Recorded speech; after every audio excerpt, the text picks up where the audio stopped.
এই film celebrity দিয়ে কিছু হবে না, এরা এরা পাগল হয়ে গেছে, এরা নিজেদের করছে।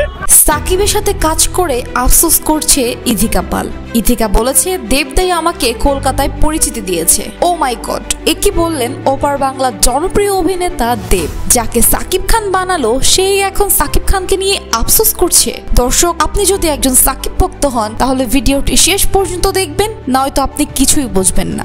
দর্শক, আমরা সবাই জানি ইথিকা পাল ছিলেন কলকাতার সিরিয়ালের একজন নায়িকা। তাকে বাংলাদেশে এনে প্রিয়তমার মতো সুপারহিট সিনেমা দিয়ে জনপ্রিয় করলেন আমাদের প্রাণপ্রিয় মেগাস্টার সাকিব খান। কিন্তু সেই ইথিকাই এখন দেবের সঙ্গ পেয়ে সাকিবকেই করছেন অস্বীকার, বলছেন দেবের জন্যই তার ডেবিউ হয়েছে সিনেমায়। এটা কি ভাই, সিনেমার ডেবিউ তো সাকিবের হাত ধরেই ছিল। যদিও এই বিষয়ে কিছুই বলেননি আমাদের মেগাস্টার, তবে অনেক সাকিবিয়ানরাই করেছে এই কথাটির তীব্র প্রতিবাদ। তারা সকলেই ইথিকার প্রতি প্রচুর পরিমাণে হতাশ।